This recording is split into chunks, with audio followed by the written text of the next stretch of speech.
I find. I know it's hard sometimes. Pieces of peace in the sun's peace of mind. 7:51 on TSN 690. It's Weekend Game Plan with Matthew Ross. We're here until 9 o'clock. Back tomorrow, 7 a.m. till 9 p.m. Brought to you by DeadHitSports.com.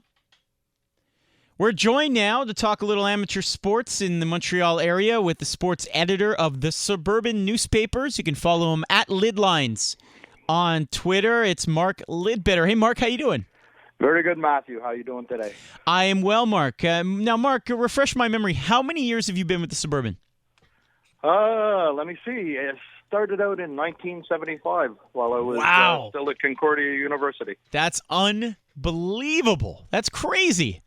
Yeah, I replaced Anthony Wilson-Smith, who went on to many, many things, and now is doing those Historia moments we see on TV. Sure. He's working, and he's responsible for those. Mind you, he was an editor for Maclean's magazine at one point, too.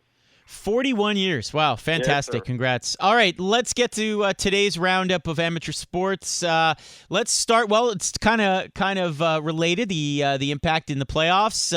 Saputo student-athlete bursaries. What do you got? This is fantastic. It was recently held the 17th edition of the Saputo bursaries. And, if you want to excel and be a good student-athlete, it takes money, and that puts pressure on the family.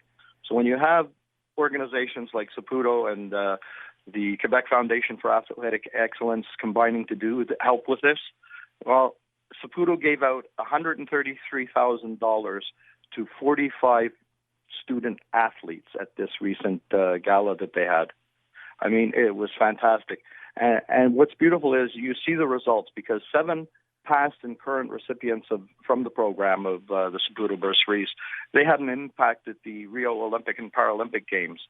I mean, you had 2-time bronze medalist Megan Benefido, you had Philip Gagne in diving, you had Montreal West Dorothy Yeats, who was an Olympic wrestler, Paralympic medalist Alexandra Dupont, and of course, it's all over Quebec, like throughout the province, athletes benefited from this, and yes, the soccer element was there because there was a nice group of masculine and feminine soccer players who were also gifted with bursaries from Saputo.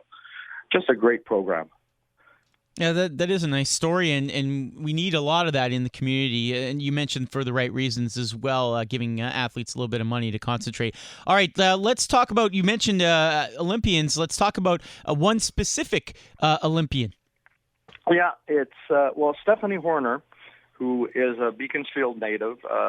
She grew up and started out with the Beaconsfield Bluefins, who've been around since 1975. And it's been a rough start for the year for Beaconsfield Bluefin Swim Club because there's renovations going on at the pool in the Beaconsfield Rec Center. So these kids have had to be scrambling, going, all the way into LaSalle even to get swimming time where you can so they can keep practicing. And Stephanie was in town, and she was approached and asked if she would, talk to her as an alumnus of the club, talk to the kids there. And she was more than happy to show up this week, big smile on her face, and tell how it's all started back at the age 9. Out at the outdoor pool programs, obviously, that we have, the summer programs are great. And she started at the age of 9, and she didn't really want to swim. She wanted to be a gymnast. But she was telling the kids how she went, and at one of the first trials, it was a 50-meter event. She did 25, got out of the pool. They said, no, you have to do another lap. Got in and still won that event. So the coaches are sort of looking, maybe you should come with us. But what's really amazing is this is a 3-time Olympian. She's been to Beijing, she was in London, and she was at Rio. But Beijing and London, she was in the pool. Rio, she switched gears and went to open water swimming, the 10-kilometer. Oh, wow. Now, she finished 23rd overall in that. But to put that in perspective, she totally changed a style of swimming in, a year and a half, 2 years, and had maybe 7, 8 open water events to qualify, make the Olympics, and still finish at that level.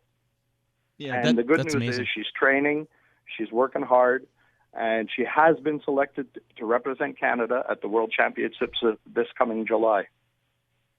Well, congratulations to her. Elsewhere, now, Mark, you give me notes usually on what you want to cover.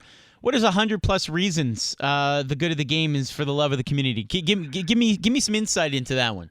Well, this is the Point Claire old-timers, and, old-timers, they're young at heart, and they are true amateurs. But when it comes to charity, the organizations are real professional, just like the Point Claire old-timers who are celebrating their 50th anniversary year this year. And this past Thursday night, they gave out over $100,000 to 50 community charities. Wow. Now this is their slogan, their logo and slogan, that it's for the good of the game, but for the love of the community. And over their 50 years, from their spring tournament that they run every year and different fundraising events, they have given $1.7 million to charity. So to groups like the Montreal Children's Hospital, to the Timely One. Robin Burns was there for ProCure with Movember coming up for prostate cancer awareness. They give to the 5 area-based Point Claire high schools. They give a bursary for students coming out of the graduating class. And, just a tip of the hat to them, because everybody thinks, oh, you guys go out, you play, you have a few beers. A lot of volunteer work there. And the beauty of the event is every group that gets a check gets to stand up and sort of say a little bit about their group, about what that's their group nice. does. A little extra awareness. Mark, I want to get your last point in. We're running out of time here chatting with Mark Lidbetter from the Suburban. Some big soccer games going today. Yeah, as soon as we get off, I'm headed out to Riverside Park in LaSalle. You've got the Division I GMAA High School Soccer Championships starting up at 8:45. So, like in the Bantam girls, you've got Royal West out of Montreal West playing Westwood High School. You've got Lachines College St. Anne in the Bantam boys playing Vincent Massey.